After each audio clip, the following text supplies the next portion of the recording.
Las exposiciones internacionales tendrán una duración de 30 minutos. Los participantes podrán formular las preguntas a través del chat general que serán recabadas y procesadas a lo largo de la exposición por el comité científico. Todo esto con la finalidad de evitar la duplicidad de preguntas. Al final de cada exposición tendremos un foro que será de 10 minutos. Para el moderador o la moderadora plantea al expositor 2 preguntas seleccionadas. Las demás serán tratadas al final del congreso. La abogada María Cristina, egresada de la Universidad de Chile, directora de la Escuela de Posgrado de la Facultad de Derecho de la Universidad de Chile. Profesora asociada del Departamento de Derecho del Trabajo y Seguridad Social de la Facultad de Derecho de la Universidad de Chile. Magíster en Planificación y Dirección Tributaria de la Universidad Adolfo Ibáñez. Doctora en Derecho de la Universidad de Chile y Universidad de Sevilla. Abogada integrante EXMA, Corte Suprema, en el periodo 2018-2021. Especialista en temas laborales, previsionales y tributarios. Un gusto tenerla aquí. Adelante, abogada.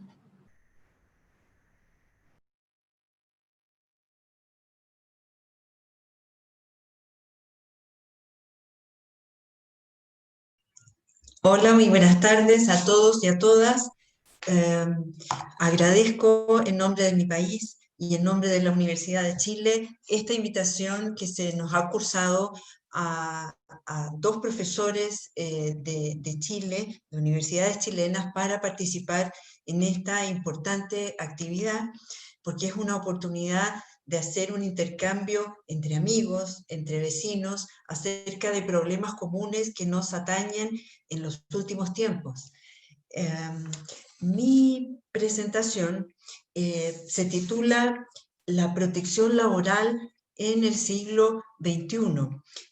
Advierto desde ya que los énfasis y la mirada que trataré de dar y de ofrecer en esta conferencia es más bien conceptual, para los efectos de provocar algunas ideas y algunas conclusiones que puedan ser de utilidad común para todos nuestros países.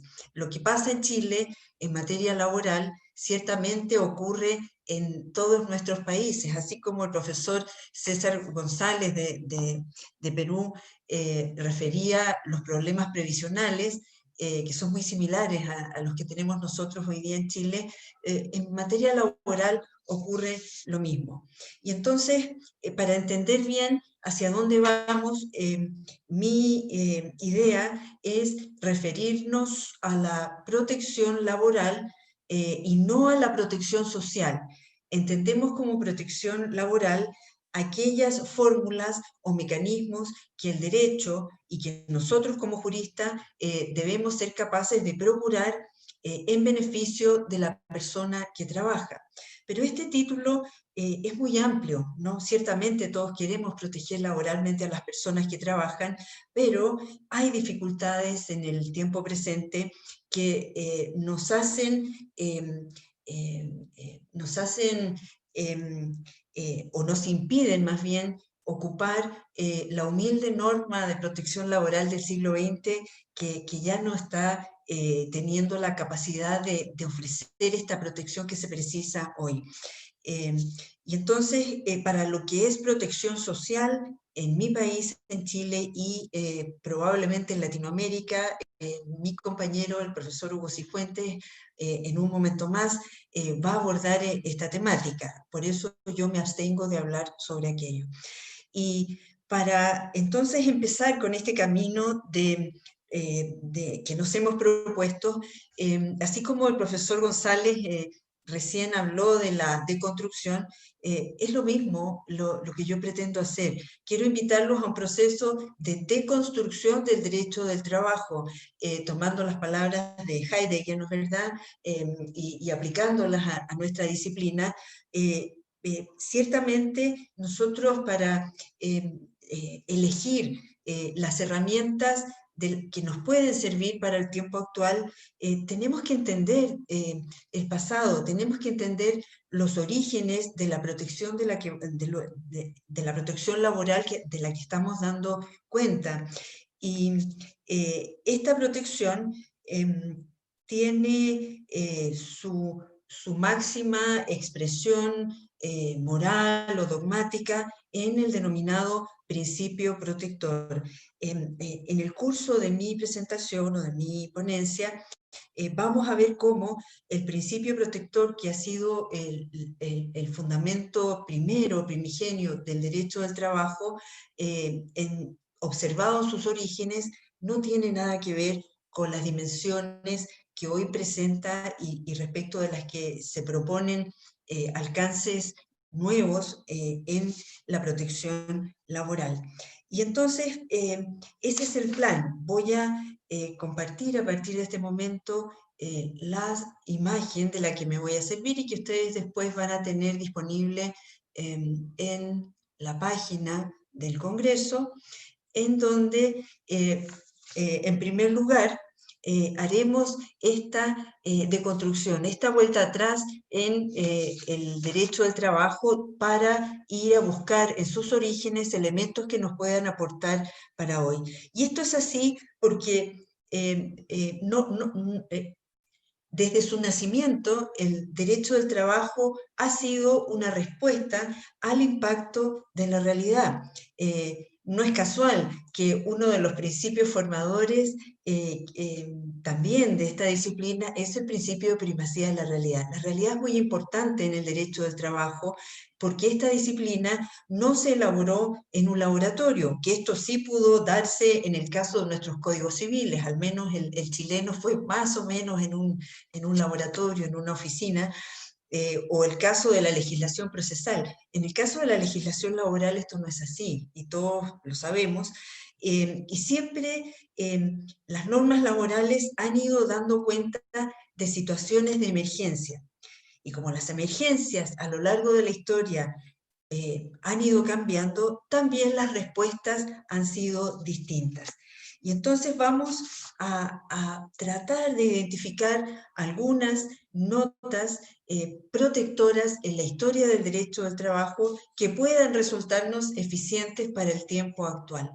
Y partiendo por el comienzo, nos vamos a la prehistoria, en donde se identifican las dos primeras formas de trabajo que fueron no libres, ambas, la esclavitud y la servidumbre. En el caso de la esclavitud, su origen clásico estaba o estuvo en las guerras, ¿no es verdad?, en donde el vencedor se apropiaba de los bienes y de las personas del vencido.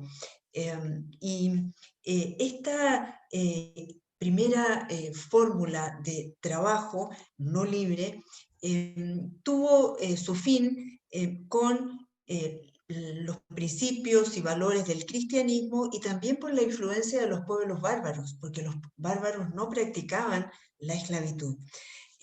Luego reaparecerá, y fíjense bien que esto nos va a pasar en todos los temas que vayamos revisando. Yo me excuso de no poder entrar a mucho detalle en las distintas instituciones porque el tiempo es acotado, pero al menos daré cuenta de esta característica que es muy notoria.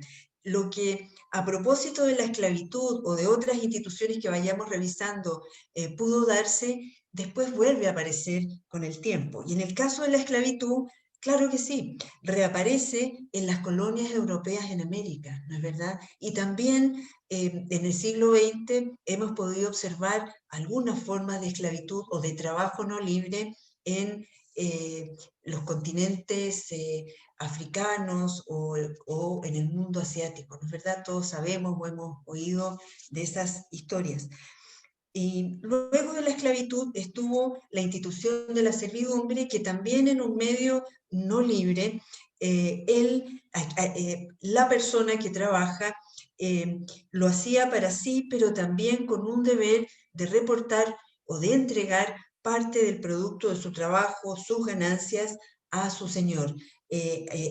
el concepto clásico asociado a la servidumbre en esta época es el del siervo de la gleba. Estamos en los inicios de la Edad Media a propósito de esta forma de trabajo, siglo X. Y poquito después de observar la aparición de esta segunda forma de trabajo, que es la servidumbre, ya aparecen las bases más sencillas de lo que fue en la historia de la humanidad y de nuestros países también la protección laboral.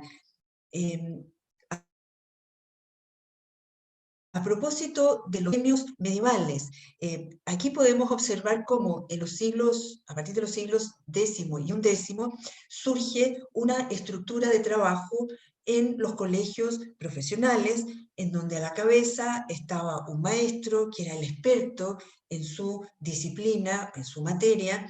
Luego había un oficial y en la base estaba el aprendiz, que era el que llevaba la manualidad y era la escala menor dentro de esta organización jerárquica y piramidal. Y fíjense que es muy interesante observar esta figura. Yo los invito a estudiarla con detalle, porque aquí podemos encontrar valiosísimos elementos para lo que yo les voy a proponer hacia el final de esta presentación, que es la vía de la autorregulación, la vía de la autonormatividad respecto de ciertas actividades que hoy día las personas que trabajan están desarrollando y que están, pareciera, fuera de control.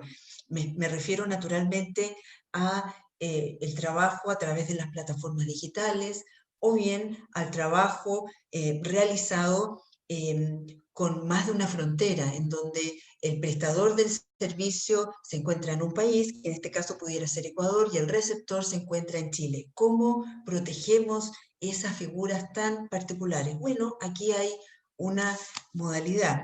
¿Y por qué lo destaco? Porque justamente quien mejor conoce las reglas de operación de su actividad es quien la desarrolla.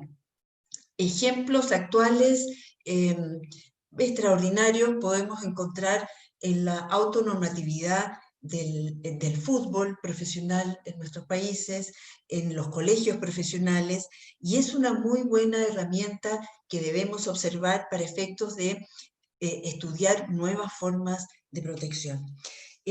Los gremios medievales tuvieron su apogeo en la temprana Edad Media y luego, bueno, en torno al siglo XVI ya comenzaron a decaer, básicamente por el incremento del comercio y porque cada gremio buscó autoprotegerse y no tuvo la apertura necesaria como para responder a estas necesidades del mayor intercambio comercial que estaba ocurriendo en Europa en aquella época. Otra figura interesante dentro de esta historia que estamos haciendo muy rápida de la evolución de la protección laboral es el arrendamiento de servicios. Esto es la vieja fórmula tomada del derecho civil, en donde se supone que los aspectos principales de una relación de trabajo, que son el pago de una suma de dinero a cambio de una prestación de servicios, son remitidos directamente a la autonomía de la voluntad o a la autonomía privada, como más correctamente se denomina a esta regulación, y esto así fue en el acceso a la prestación de servicios y también al término de la prestación de servicios, es decir, a la entrada y a la salida, lo que hoy día entenderíamos dentro del lenguaje de la protección laboral, el despido, ¿no? Aquí no había despido, naturalmente, sino que había el cese de una relación regulada libremente por las partes. Es por ello que en esta época lo que imperaba era el despido libre. Esta característica tan horizontal de la negociación entre el sujeto prestador del servicio, que es era el trabajador, y el sujeto receptor, vuelve a aparecer, como lo vamos a ver en un momento más, en nuestros países en la segunda mitad del siglo XX, cuando se habló, ¿no es verdad?, de la huida del derecho del trabajo. Pero siguiendo con esta cronología histórica de la protección laboral en el mundo y en nuestros países, corresponde ahora decir algunas palabras sobre el liberalismo surgido a partir de los siglos XVIII y XIX, y principalmente el siglo XVIII, con la Revolución Francesa y sus ideales de libertad y de libertad individual y de igualdad entre los privados, ¿no? En esta época lo que ocurre es un fortalecimiento de estos valores entre privados, blindándolos frente a la influencia que venía teniendo el Estado en aquella época. A propósito de la Revolución Francesa, entonces se exacerba la autonomía privada como valor, y el Estado se retrae, se retira para dejar que los privados resuelvan sus cuestiones fundamentales, y dentro de aquellas las reglas del trabajo.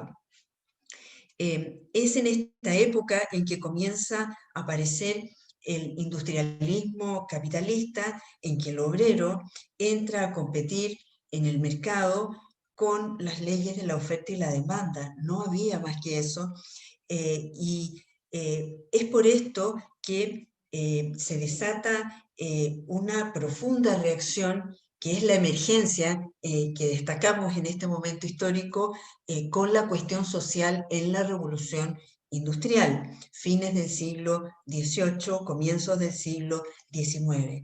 Y es aquí donde se ancla en la cuestión social el origen más clásicamente identificado para el derecho del trabajo, en donde el rol del principio protector fue el de acudir en ayuda, auxiliar al trabajador económicamente débil dentro de esta relación de trabajo. Se dijo, o palabras clásicas a propósito de esta cuestión social eran la explotación del capital la explotación del trabajo por el capital, y el sometimiento y la subordinación jurídica y económica, e incluso física en algunos casos, del trabajador al empleador. Es interesante esta dimensión en el origen del principio protector, porque ciertamente hoy día no lo vemos así, ya lo vamos a marcar, pero esa fue su función en el origen. Y dado que se desata esta cuestión social y la fuerza sindical surge en esta época a propósito de la Revolución Industrial, es que vino la llamada reforma social. En esta parte yo estoy siguiendo la evolución histórica que relata con bastante más detalle el profesor Joaquín García Murcia, de la Universidad Complutense de Madrid. Y el profesor García Murcia, a propósito de esta reforma social, comenta y documenta que siendo la principal característica de esta cuestión social la explotación de la fuerza de trabajo e incluso de la mano de obra infantil, producto de la superioridad económica de los patronos, de los empleadores, es que el derecho tiene que acudir en ayuda, en auxilio, para nivelar esta desigualdad. Y las ideas básicas que inspiraron esta reforma social, que naturalmente no se aplica solo al caso español, porque estoy citando a un profesor español, esto nos aplica a todas nuestras realidades históricas. Aquí se dieron las siguientes características y que se pueden resumir en tres. La primera, que frente al dogma liberal individualista de la igualdad de contratantes que venía a propósito de la Revolución Francesa, la legislación del trabajo se apoya esta vez en la idea de la asimetría del contrato de servicios a causa de la desigualdad del poder económico entre patronos y obreros. En segundo lugar, frente al dogma del abstencionismo normativo del Estado, yo les acabo de señalar, el Estado con la autonomía privada se retira, se retrae. Frente entonces a este abstencionismo normativo, la legislación del trabajo interviene desde el poder público para proteger al contratante débil en la relación individual de trabajo. Y finalmente, como tercera característica, frente al dogma liberal individualista del entendimiento directo entre los individuos en el mercado de empleo, la legislación del trabajo termina admitiendo la intervención de representaciones colectivas de trabajadores y empresarios. Esta es la reforma social, que en el fondo representa el primer bloque de derechos asociados a lo que podemos entender como protección laboral. Y es así como progresivamente vamos viendo el nacimiento del derecho del trabajo, en que se denomina a este momento como el de las leyes de fábrica, que es otro matiz en relación con el tiempo actual, porque estas leyes de fábrica surgen como las primeras normas que era necesario o preciso dictar para el trabajo en las industrias. Pero esto, con el correr del tiempo, se ha ido desdibujando, ¿no es verdad? Ha habido un proceso, y aquí sigo a Fabio Bertranú, que es jefe de la oficina de la OIT para el Cono Sur, en un trabajo del 2017. Bertranú documenta esto muy bien. Él habla de cómo la dinámica del trabajo en la época de la revolución industrial con la industria como fuente principal de empleo, luego va desapareciendo y esto va cambiando hacia prestaciones de servicios de otro tipo, con la incorporación de la tecnología y también en el mundo de los servicios. Pero estas primeras leyes se llamaron entonces así, leyes de fábrica, porque la primera protección del derecho del trabajo apuntó allí, a la industria productiva, la industria manufacturera, en donde se asoció como forma de producción fundamental el sistema fordista, ¿no es verdad? Y en lo relacionado con estas ideas en Latinoamérica, diré dos o tres ideas generales. En primer lugar, las primeras normas de protección laboral en nuestros países son más o menos parejas. Dijeron relación con el surgimiento de derechos mínimos en materia de edad para trabajar, tiempos de trabajo, condiciones sanitarias en los recintos de trabajo, protección del trabajo o regulación del trabajo de mujeres y de menores, y de ello dio cuenta un fenómeno de codificación más o menos similar en nuestros países, en donde, reitero, la base común fue la del establecimiento de derechos mínimos como los que he referido en este momento. Y así como surge estas leyes de fábrica codificadas a comienzos del siglo XX en nuestros países de manera más o menos parecida, con el correr de este mismo siglo XX, pero ya más bien en la segunda mitad, viene un proceso distinto y que da cuenta de una necesidad de protección muy diferente. Es esta la época del dinero, de la consolidación de los regímenes capitalistas en su máxima expresión. En el caso chileno hablamos del neoliberalismo, ¿no? Y de cómo la influencia de la escuela de Chicago vino a instalarse en nosotros e irradió con notas distintivas hasta el día de hoy, no solo las normas laborales, sino que también las normas previsionales con el nuevo sistema de pensiones. Esa es la consecuencia.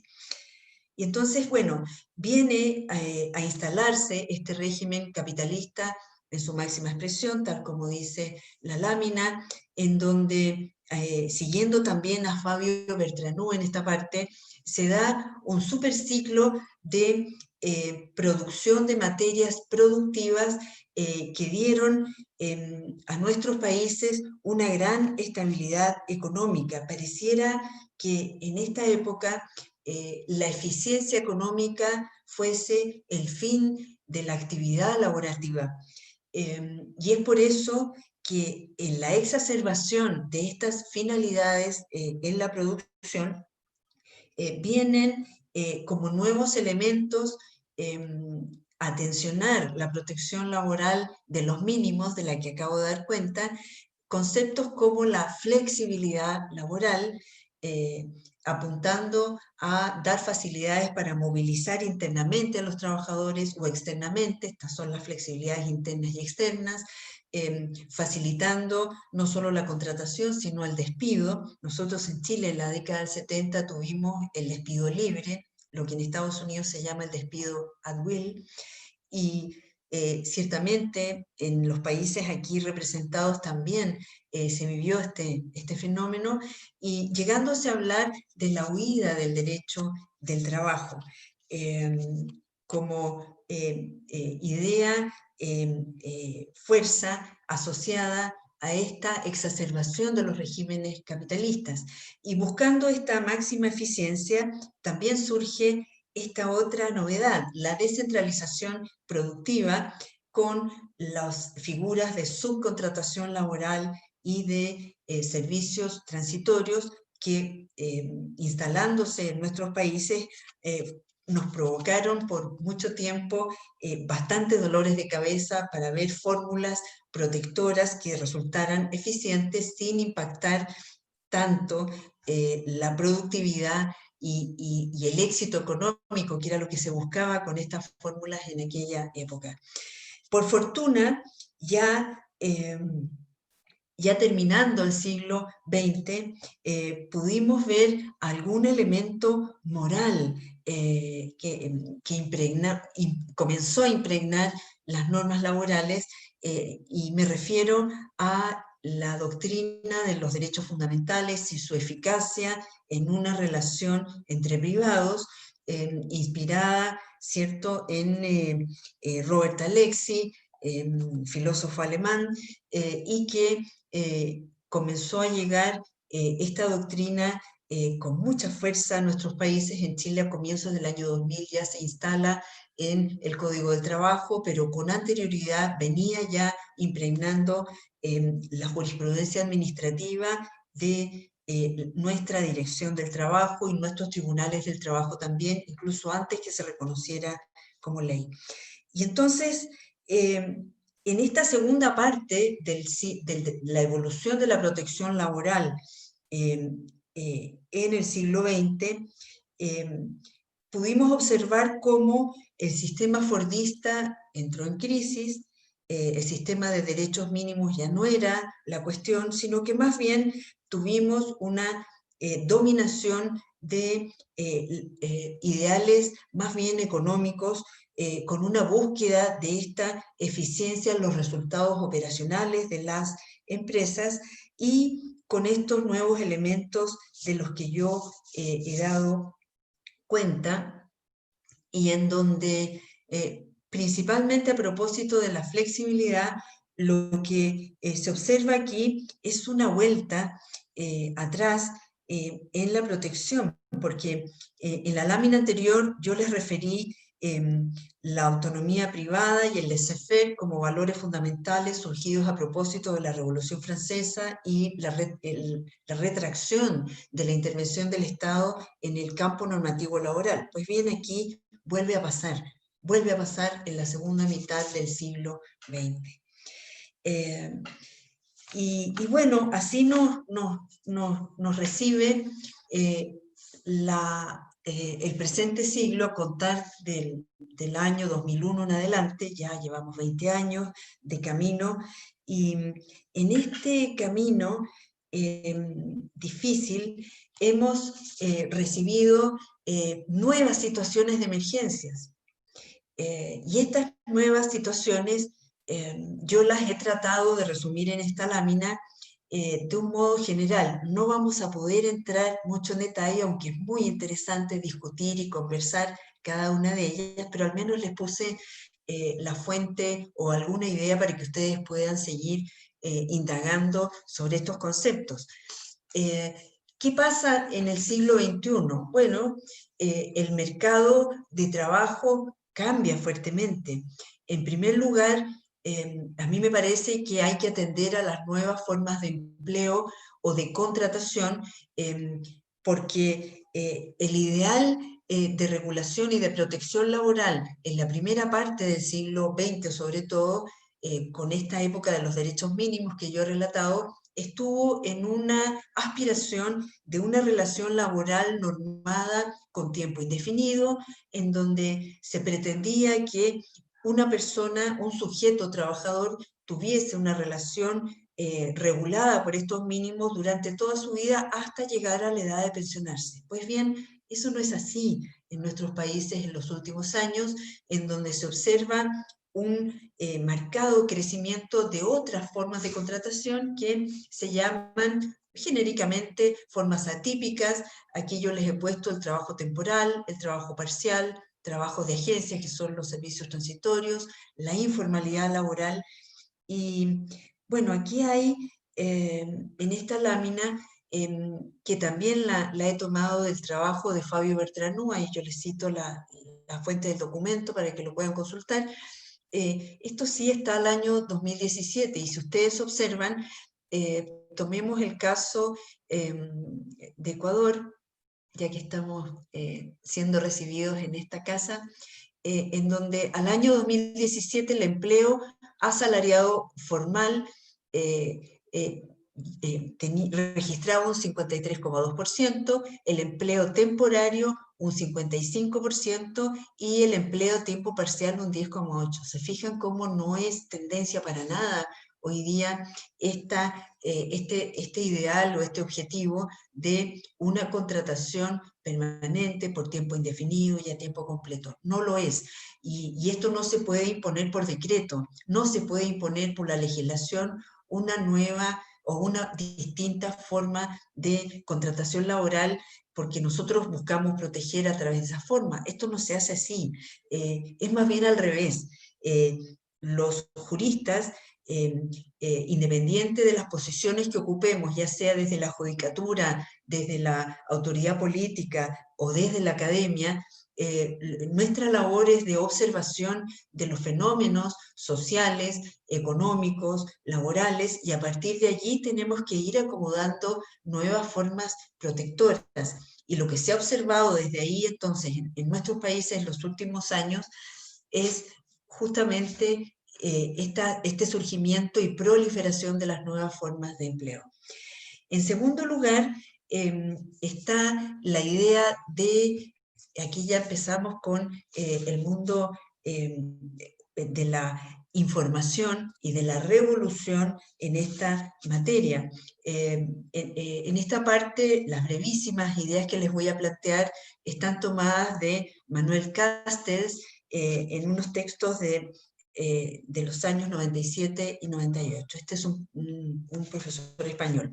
Y Castells refiere, a propósito de esta sociedad de la información, que la acción del la información es entendida o debe entenderse como la acción del conocimiento sobre sí mismo como una fuente de productividad.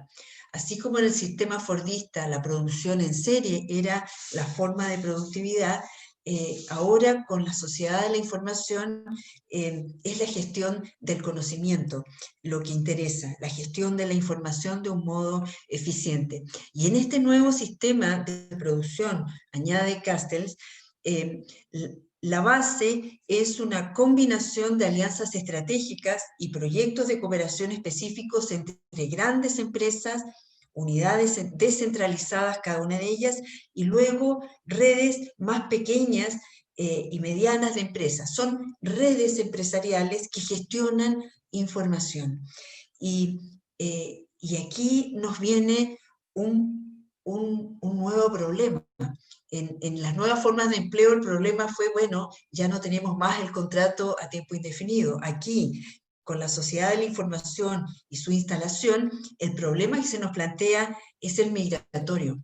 No sé si está bien dicho migratorio, más bien el problema que surge es cómo protegemos a personas que están formando parte de estas redes en donde la contabilidad, por ejemplo, se lleva en la India, en Chile ocurre mucho eso, el call center que da servicios a la misma empresa se instala en Colombia, ustedes lo habrán visto, y así se va integrando la operación de una empresa que podrá tener su domicilio tributario en uno solo de nuestros países, pero los servicios provienen del extranjero. ¿Cómo hacemos para proteger laboralmente a esas personas? Es un tremendo desafío. Para quienes quieran leer más sobre esto, aquí les he puesto también un documento del Foro Económico Mundial del año 2018. Un tercer elemento, y este me gusta mucho explicarlo, porque tiene que ver con, para los que tenemos edades parecidas, tiene que ver con la posición en que están nuestros hijos hoy. Es el concepto de la rentabilidad ambiental y de la responsabilidad social. Aquí sigo a Jeremy Rifkin, que es un sociólogo estadounidense que ha investigado los cambios científicos y tecnológicos en la economía, en la fuerza de trabajo, en la sociedad y en el medio ambiente, es decir, cómo el avance tecnológico impacta en todo el funcionamiento social. Muy interesante lo que propone Rifkin, particularmente en su documental sobre la tercera revolución industrial, que invito a visitar en YouTube. No es largo y es muy, muy, muy interesante. Aquí Rifkin propone lo siguiente.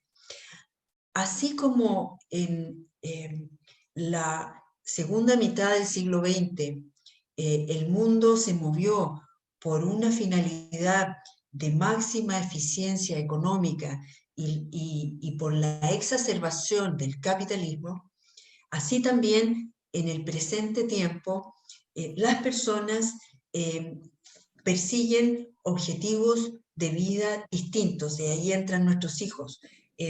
Los valores que hoy día persigue un joven trabajador con una mediana formación educacional y profesional son estos. Cómo yo con mi trabajo aporto a un medio ambiente mejor, cómo yo aporto a un mejoramiento de la sociedad. Y esto ocurre, propone Rifkin, principalmente porque el costo de la energía, y esto se iba a aplicar a países desarrollados y no necesariamente a todo nuestro barrio latinoamericano, pero de todas maneras es un elemento a atender. Él propone que el costo de la energía ha ido bajando con el avance tecnológico, con el avance de la ciencia, y propone ejemplos sencillos, como es el caso del costo de una conexión a Internet, que pudo ser muy alto en los orígenes, pero que hoy día en muchos países, en lugares públicos, es de acceso gratuito.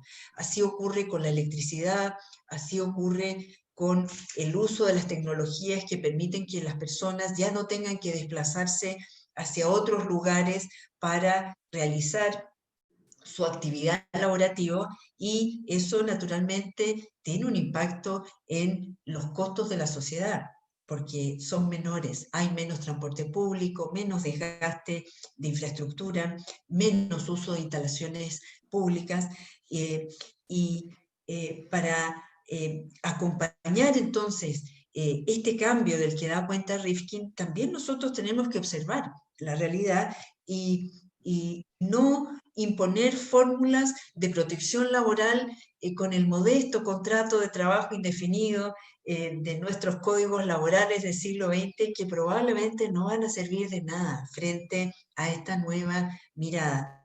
Yo sé que en nuestros países hay dos mundos, lo sé. Hay un mundo más avanzado, más educado, más ilustrado, y otro que todavía está en un contexto precario. Pero bueno, tenemos que pensar en fórmulas para todos, que es también algo que les voy a proponer hacia el final. Un siguiente elemento interesante de observar es el llamado genéricamente trabajo colaborativo, y que en la especie se manifiesta a través del uso de plataformas digitales. El trabajo colaborativo, lo voy a decir en términos muy generales porque yo sé que ha sido tema en las conversaciones de especialistas laborales en el último tiempo, esto de los Uber y cómo, o de los repartidores de comida, y de cómo las plataformas digitales han reemplazado en cierta manera la asignación de empleo al empleador. Pero lo que quiero comentar es lo siguiente, y que se vincula también con el ideario de lo que propone Rifkin.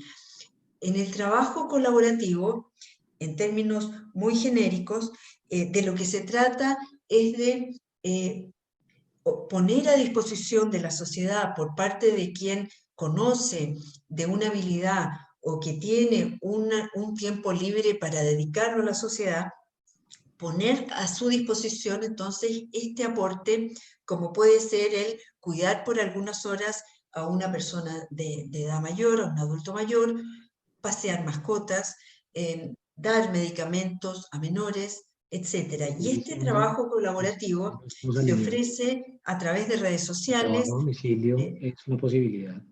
¿Sí? ¿Alguien está queriendo hablar? Bueno, y este trabajo colaborativo es un intercambio de servicios, no hay dinero de por medio. Es un trabajo generoso que algunas personas ofrecen a la comunidad y que luego reciben de vuelta a través de otra prestación. Es una permuta de productos o servicios en donde el dinero no existe. Y luego, una especie dentro de este mundo del trabajo colaborativo es el de las plataformas digitales, en donde ya han comenzado a surgir algunos pronunciamientos de la judicatura. En el caso chileno ya tenemos un primer fallo de la justicia laboral que reconoce visos de laboralidad en un repartidor de comida que prestaba sus servicios a través de una de estas plataformas. En el caso europeo, para los que siguen más de cerca esta normativa, hay todavía dos criterios. Algunos tribunales han considerado que son servicios civiles e independientes, otros los han laboralizado, pero hay que atender a esta realidad de una manera inteligente. La solución para el trabajo a través de este sistema de plataformas digitales no es prohibirlo, naturalmente. No podemos restringir el avance de nuestras sociedades, los cambios en el mercado de trabajo, sino que, reitero, nuestro rol es acompañar esos cambios en un formato de protección laboral. Y una última idea para tratar de mostrar cómo el mercado de trabajo hoy día está muy distinto a cómo se dio en los inicios del derecho al trabajo, es el trabajo a distancia como forma de trabajo permanente. Yo cuando preparé esta presentación, en esta parte había puesto el COVID-19 y su influencia en el trabajo, pero después me arrepentí. Yo sé que el profesor que me antecedió hizo alusiones muy concretas a la influencia del COVID en materia de protección social, pero fíjense que a mí me parece lo siguiente. Es cierto que el COVID ha tensionado la forma tradicional de trabajo presencial en lugares distintos del domicilio, en recintos dispuestos por el empleador.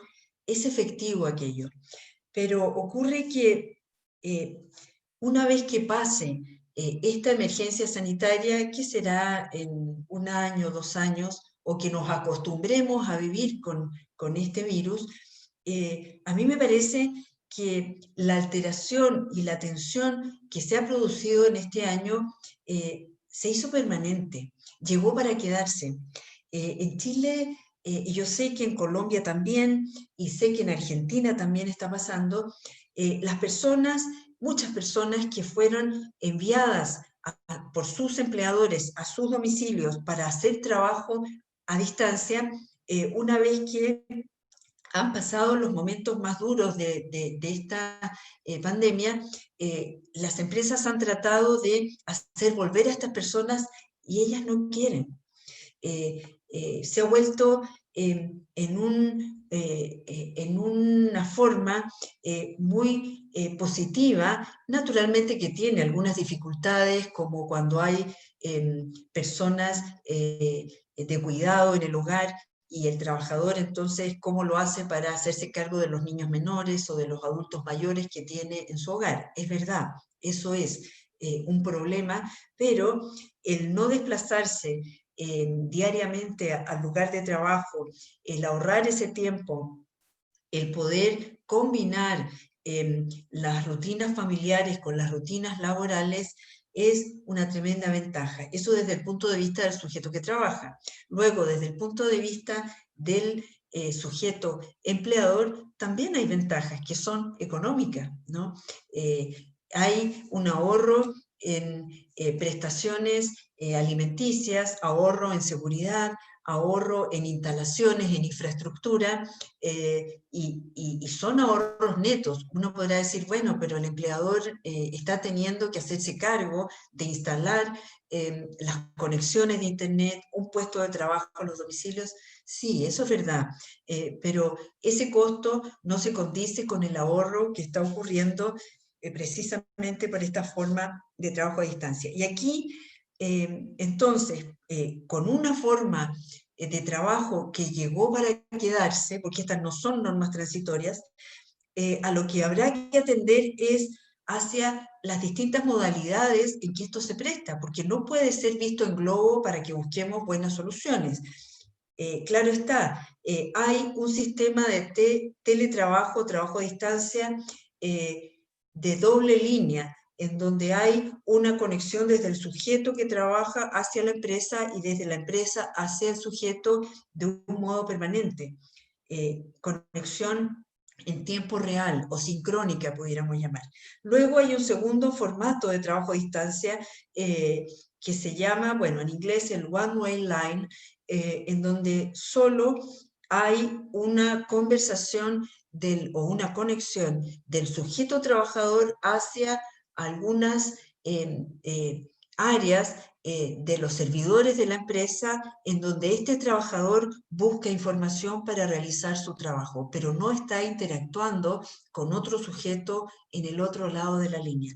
Y una tercera modalidad de teletrabajo que se observa en la práctica es la llamada, bueno, aquí no se ve mucho porque el color de la lámina alcanzó la letra, es el teletrabajo offline, es decir, fuera de línea, en donde simplemente tenemos a una persona trabajando en su casa frente a un ordenador, y una vez que concluye ese trabajo lo envía a quien lo encargó, y quien lo encargó le paga por ese resultado. En esta última modalidad, ciertamente, si no estamos hablando de un arrendamiento de servicio, estamos muy cerca de esa figura. Y la invitación a propósito entonces de la descripción de esta nueva forma de trabajo es hacia distinguir las distintas especificidades que presentan. No podemos regularlo en globo. Ahora bien, ¿qué pasa con la laboralidad en este nuevo entorno? Ya les referí, pueden haber otros fenómenos, otras emergencias que están tensionando nuestras normas laborales clásicas. A mí se me ocurrieron esas. Pero como quiera que sea, este nuevo mercado laboral, este nuevo entorno social, económico, que exige de una nueva protección para la persona que trabaja, eh, nos presenta los siguientes desafíos. En primer lugar, ¿qué quedó de la subordinación o dependencia clásica? Cuando nosotros estudiamos Derecho del Trabajo en el pregrado de la universidad, se nos habló de la subordinación jurídica, de la subordinación económica y cómo, por ejemplo, el trabajador independiente lo es en cuanto a su forma de trabajo, pero no es económicamente independiente, no lo es porque depende en su sustento de quien le da el empleo o quien le paga más bien su retribución. Pero me parece que hay muchas regulaciones que se encuentran incrustadas en esta idea de la subordinación o dependencia clásica del siglo XX en nuestros países. Hay muchas regulaciones que ya no existen o que van a tender a desaparecer. Yo he puesto en la lámina, por ejemplo, la jornada de trabajo, los controles horarios. ¿Interesa acaso cuántas horas está conectado un teletrabajador si más bien le estamos pidiendo que concluya tareas y las entregue? ¿Acaso no será preferible respecto de esas personas, más bien, y las que funcionan con cierta autonomía, más bien ir por una regulación de los descansos mínimos al estilo europeo? Porque en Europa hoy día es así, no hay regulación de jornadas máximas, sino de descansos mínimos, diarios, semanales, mensuales, trimestrales, bolsas de horas. Eso es lo que hay en Europa hoy.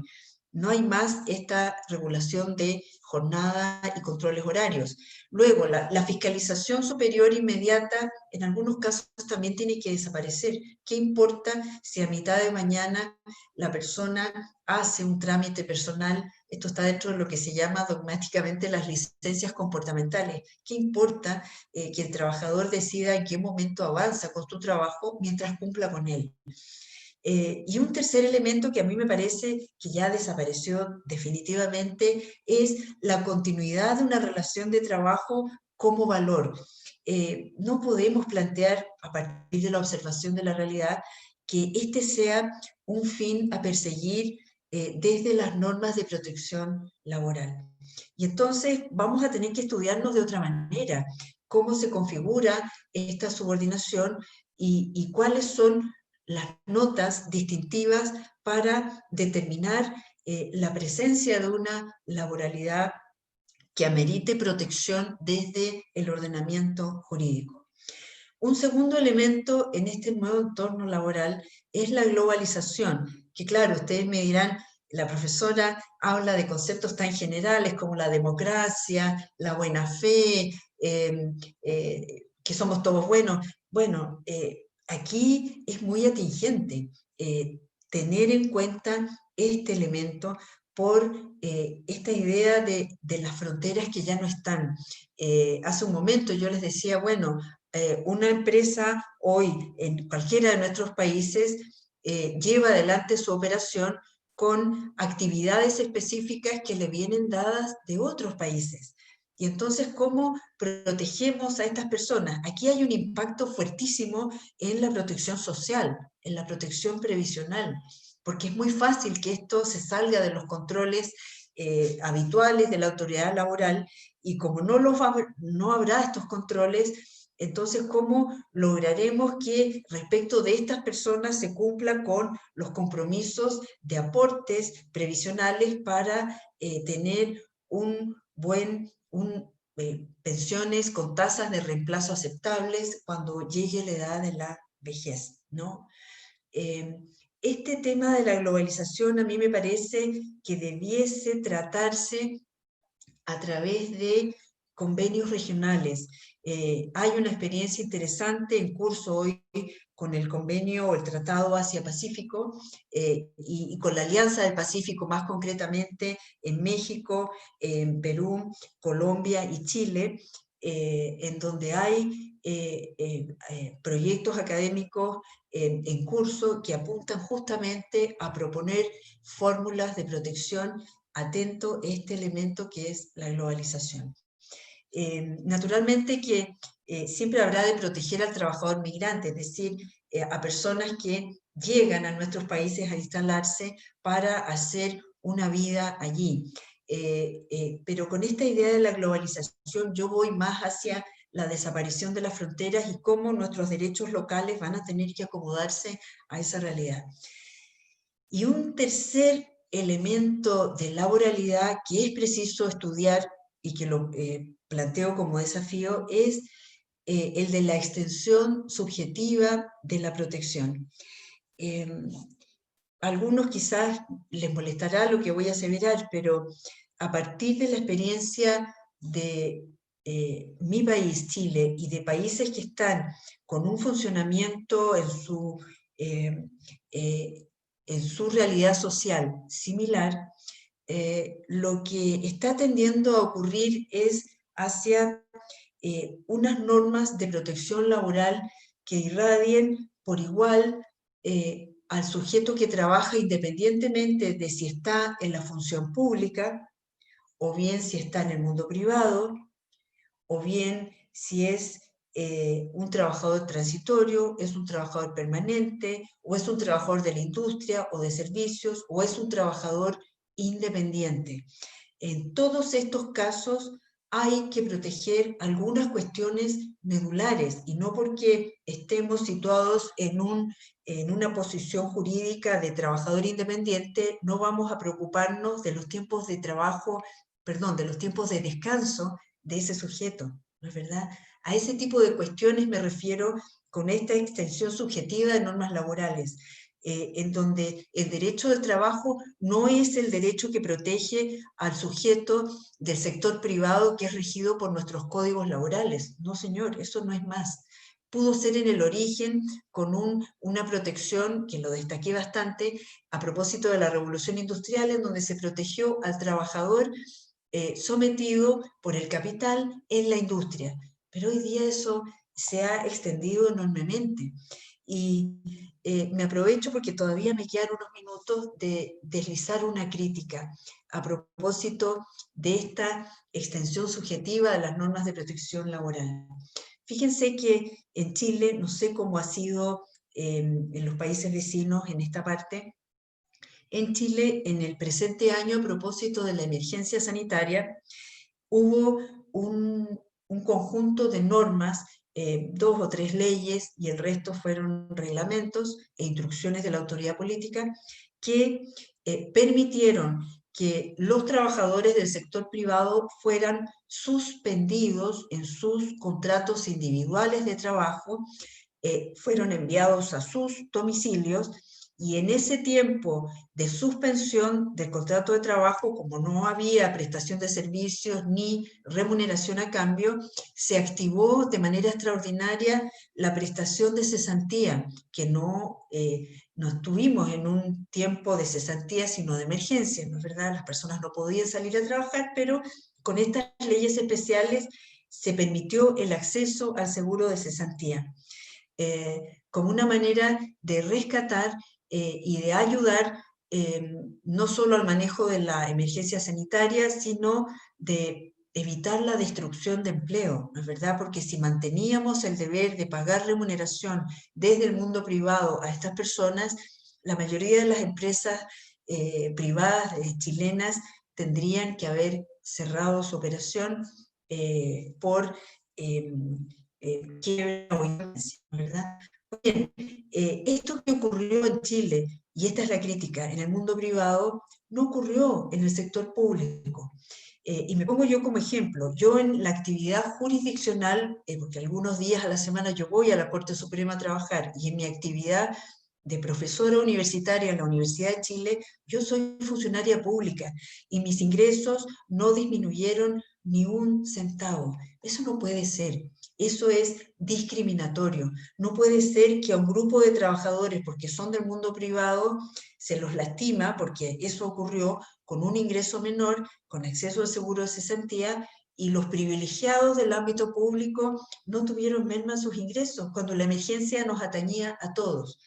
Es ese tipo de cuestiones que a mí me parece hay que observar al momento de idear esta nueva mirada para la protección laboral de la persona que trabaja. E insisto, tratemos de no hacer diferencias entre el independiente, el parasubordinado, el que tiene una contratación atípica, el que trabaja en plataformas digitales, el funcionario público, el privado. Todos son trabajadores y merecedores de una misma protección. Y bueno, ya hacia el término de esta ponencia, tenemos que hablar de qué tomamos como elemento para la nueva protección. Hicimos un poco de historia, vimos cómo los problemas en la historia se vuelven, se van, renacen, y en el momento actual los desafíos son más o menos los que yo traté de resumir para abordarlos a través de un nuevo modelo de protección laboral. ¿Cuáles son los elementos que a mí me parece que pueden servir? Estas son herramientas, no es una receta definitiva, no tenemos tiempo para ello, pero sí son elementos a atender. En primer lugar, el principio protector, que es el principio formativo básico y que acompaña el derecho al trabajo desde sus orígenes, no puede ser entendido al modo de la época de la Revolución Industrial. Hoy el principio protector tiene una dimensión bidireccional. Esto significa que atiende los intereses de los dos sujetos de la relación laboral. Yo no estoy por exacerbar los derechos del empleo, no soy una profesora pro empleador, para nada. Mi observación es práctica. En la medida en que no protejamos los intereses razonables y de buen funcionamiento del sujeto empleador, lo que va a terminar ocurriendo es que vamos a destruir empleo. Y destruyendo empleo, ¿a quién desprotegemos? Esa es la cuestión. Y entonces el equilibrio es delicado, no sé, porque hay que atender a ambas sensibilidades y no por un afán de mantener a toda costa en funciones una empresa, vamos a dejar de proteger con algunos derechos mínimos y básicos al sujeto trabajador. Aquí viene la inteligencia de nosotros como juristas para proponer fórmulas equilibradas. Creo que no toca a la autoridad política idear estas fórmulas porque ya sabemos cómo es en nuestros países, hemos visto lo que ha pasado en Perú en las semanas anteriores con mucha tristeza. En nuestro país hemos tenido el estallido social, otro problema. Los problemas políticos de hoy son demasiado complejos para dejarles esta parte de la gestación de normas laborales protectoras racionales, justas y equilibradas a la autoridad política. A mí me parece que somos nosotros los llamados a hacer o a proponer estos diseños básicos. En segundo lugar, algo esbocé en la lámina anterior, hay que tender a un modelo de protección de la persona que trabaja, independientemente de la posición jurídica específica que tenga. Algo así como un solo código de trabajo aplicable a todos. Habrá que hacer alguna sensibilidad especial, alguna excepción, quizás con los miembros de Fuerzas Armadas, con algún otro colectivo de trabajadores específico, pero como regla general, a mí me parece que esta es la tendencia que debiera tomar, o el rumbo que debieran tomar nuestras legislaciones a futuro. Y para esto hay distintas técnicas. En esto, por supuesto que no es algo que se me haya ocurrido a mí. Yo sigo en esta parte al catedrático Jesús Cruz Villalón, de la Universidad de Sevilla. El profesor Cruz Villalón propone 3 técnicas distintas para esta protección al sujeto trabajador. En primer lugar, listar a los trabajadores o categorías que va a incluir la legislación laboral. De una manera específica, de manera que a nadie le quepa dudas quiénes van a quedar comprendidos dentro de esta protección. La segunda técnica, que a mí me gusta más, es la de listar solo los excluidos, porque siempre hay categorías nuevas, ¿no? Y, por ejemplo, podría decirse que la norma laboral que protege a la persona que trabaja solo excluirá, por ejemplo, a las Fuerzas Armadas y de orden público. Ahí está clarísimo, el que no forma parte de las Fuerzas Armadas y de orden quedará sometido a esta protección laboral general. Y una tercera técnica que propone el profesor Cruz Villalón es la de regular de manera especial las relaciones laborales también especiales, como son aquellas que se encuentran en las zonas grises, que es el caso de quienes trabajan para las plataformas digitales, por ejemplo. Para quienes quieran leer un poco más de esto de las plataformas digitales, no lo mencioné, pero Adrián Todolí, un profesor español también, ha escrito mucho sobre esto y de manera muy gráfica, muy esquemática. Yo los invito a revisar sus textos. Bueno, y me queda, yo creo que ya estoy en el tiempo, explico brevemente los otros dos elementos básicos que a mí me parece que hay que tener en cuenta para esta protección. La autorregulación normada como base. Esto yo lo tomo de los gremios medievales. Para aquellas personas que trabajan con una subordinación atenuada o casi independiente, pero que son parasubordinados, es decir, que dependen económicamente de quien encarga el servicio, una opción muy buena la representa esta autorregulación, porque solo quienes están dentro de esa comunidad o de este subconjunto social son conocedores de las sensibilidades que los afectan y de las necesidades de regulación que se precisan. Ahora, esto tendrá distintas fórmulas de bajada o para desahogarse. Por ejemplo, a través de pactos o convenios colectivos en donde estas mismas personas se dicten sus propias normas sobre descansos mínimos, sobre tarifas o sobre otras formas de prestar sus servicios. Pero a mí me parece que hoy es posible proponer de manera seria esta vía. Y como último elemento, yo he puesto tan solo para que lo meditemos todos, cómo atendemos de mejor manera a esta sensibilidad migratoria, o más bien a la idea de que las fronteras entre nuestros países ya no lo están más en muchos casos, en muchas figuras de prestaciones laborales que estamos observando en la realidad. Yo no tengo recetas concretas que aportar, sino que más bien el objetivo con esta presentación ha sido el de tratar de plantear un punto de vista de análisis actual, tratando de no encasillarnos en las fórmulas clásicas de protección laboral, porque ciertamente no nos van a dar las respuestas que necesitamos. Eso es todo, muchas gracias, y no sé si hay preguntas que con gusto podré responder. Le agradecemos la exposición, abogada Gajardo.